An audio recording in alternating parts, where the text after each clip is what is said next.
Hi everyone, welcome back to the AI language. Today we are going to look at conversational AI agent system design, the function of each of the system components, and the implementation stack. This video is for students, learners, developers, product managers, and even CXOs who want to understand the design of an AI agent in more detail than is traditionally offered by other articles and videos, but we'll keep this simple enough for non-technical users to follow as well. We have separate videos on our channel to cover each design element and implement it for free with Flutter, Google Cloud, and Python and Flask for the backend. Now, before we start, please do like and subscribe to the channel if you find this video and concepts over here helpful. And you can follow other videos on our channel to actually cover implementation for the other aspects. So there are four key elements in the system design for a conversational agent. The first is your end user who's actually going to type or say something to your system, right? The system that you're designing.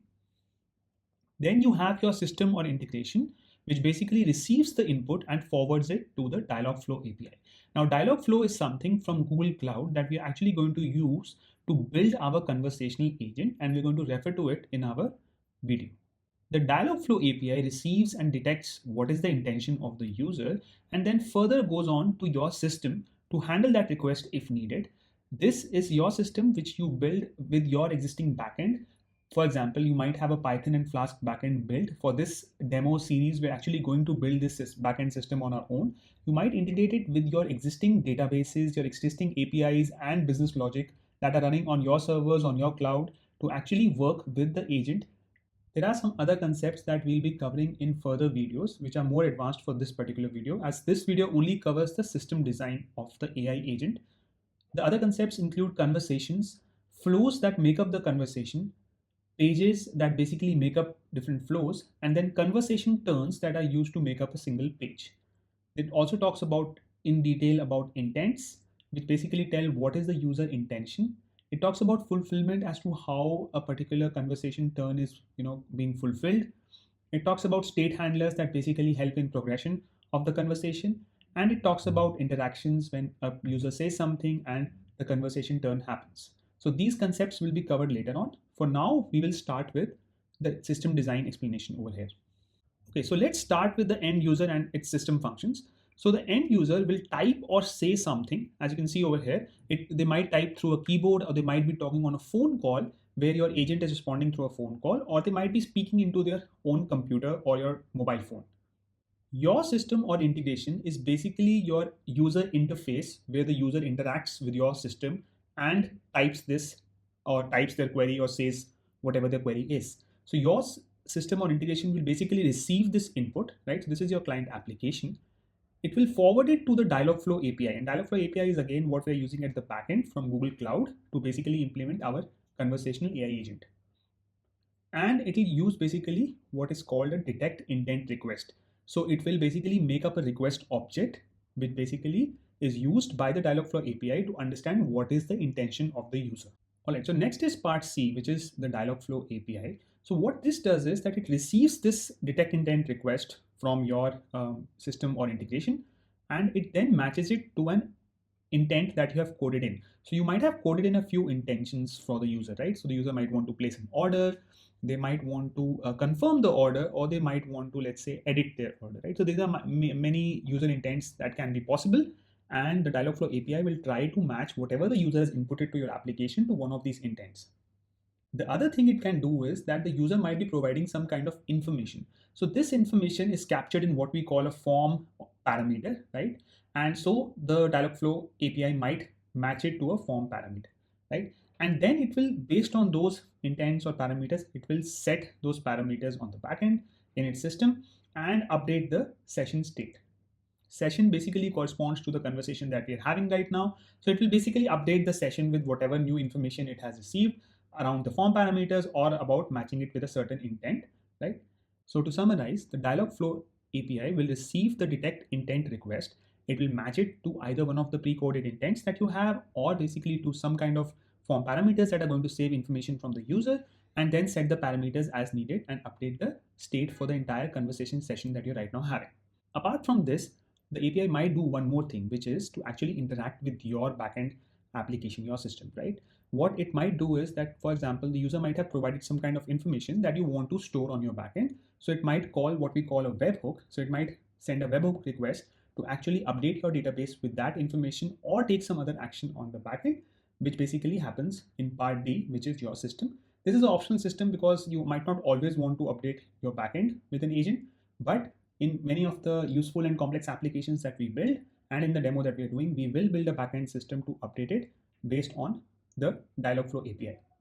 So in part D, what happens in step 4 is that your webhook service receives the request, right? So your service takes any actions that are necessary. So it might call external APIs, it might query or update a database, etc. So whatever it needs to do, it can do that, which are these two blocks over here.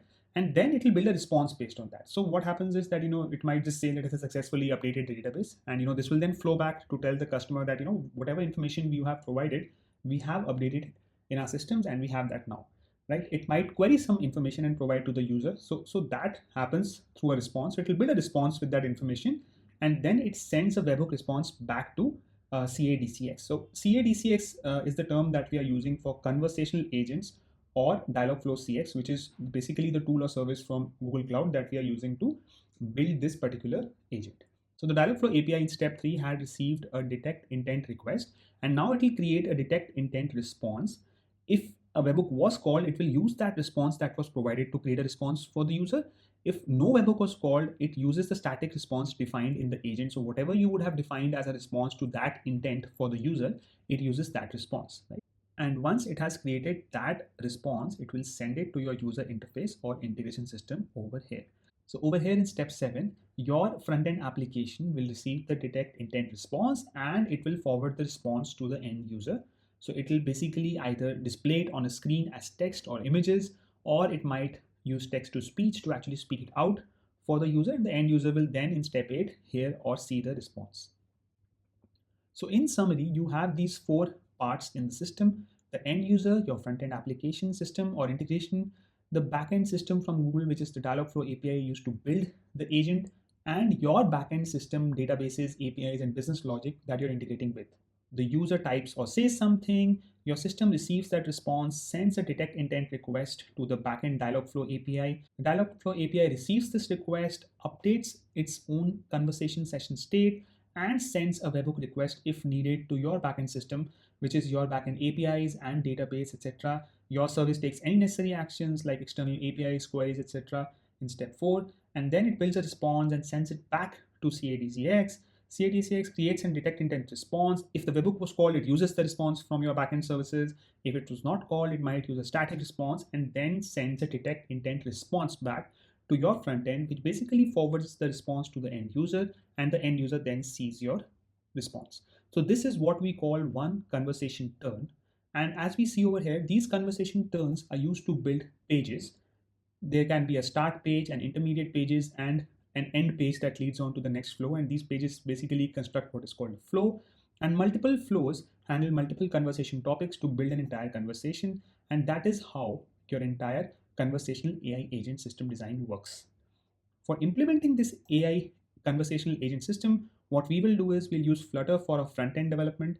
We already have Flutter setup videos and other videos that you can watch for that. We will build the agent with the Google Conversational Agent, and this is the video that series that is covering that. And finally, we'll build our backend system where we actually will implement all the webhooks using Python and Flask. And there are already videos that we have put up to set this up, which you can actually watch on our channel. So again, please do like this video and subscribe to our channel to follow through building this entire conversational agent system. Thank you for watching.